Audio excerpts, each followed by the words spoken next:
जिंदगी में दुश्मन के बाद कुछ ऐसा मिला कि नहीं, अगर आप रेप कर रहे हैं तो मुझे लगा कि नहीं, मैं सही नक्शे कदम पे चल रहा हूँ कि विलेन सिर्फ जो है वो भय का या खतरे का प्रतीक नहीं होता, वो कहीं ना कहीं एक किस्म का आकर्षण का भी प्रतीक होता है कि हमें देखना भी अच्छा लगता है, लेकिन उससे हम करवाना पसंद जरूर नहीं करते हैं। तो बड़े सुखद अनुभव था कि सर भी मौजूद थे।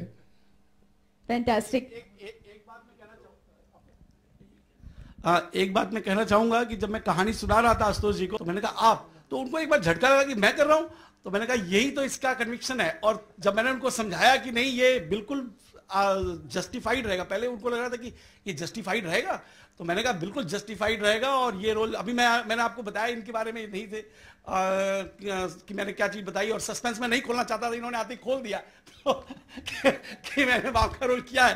तो लेकिन जैसे ही मैंने सुनाया इनको, तो उनको लगा कि नहीं, अब ये बाप का रोल और ये बेटे का रोल दोनों अगर मैं करूंगा तो सच में पिक्चर में बहुत वजन पड़ेगा, और आपको इनके कैरेक्टर का पूरा एक ग्राफ देखने को मिलेगा। सबसे बड़ी चीज वो है। और मैंने कहा लोगों को कम से कम आपको स्क्रीन पर देखने की एक बड़ी संतुष्टि भी मिलेगी, जो बहुत समय से मैं चाहता हूं कि दुश्मन ऐसी बड़ी बड़ी फिल्मों में आपने काम किया है, मेरी फिल्म में भी वही चीज अपील करे लोगों को।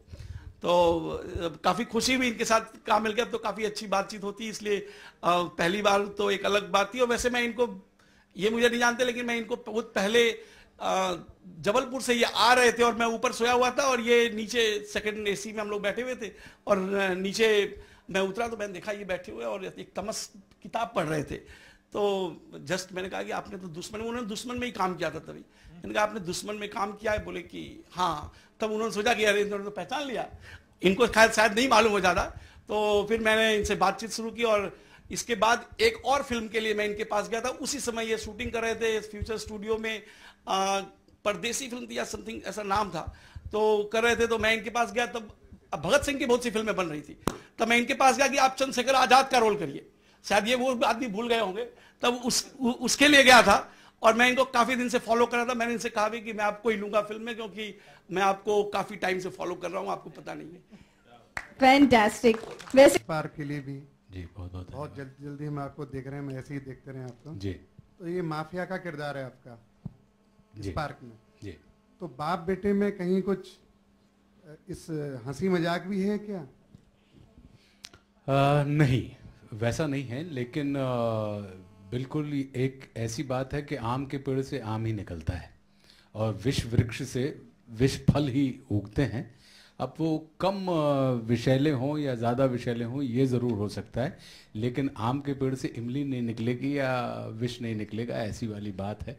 तो बाप बेटे के बीच में हंसी मजाक तो नहीं है, लेकिन हाँ वो एक जो वंशानुगत परंपराएं होती हैं या एक रिवेंज वाली बात या सत्ता के प्रति आकांक्षा वाली बात जो होती है, वो निश्चित रूप से इसके अंदर आपको दिखेगी कि हर पीढ़ी पहले से ज़्यादा ग्रीडी और पहले से ज़्यादा अग्रेसिव होती जा रही है, तो वो इसके अंदर आपको निश्चित रूप से देखने मिलेगा।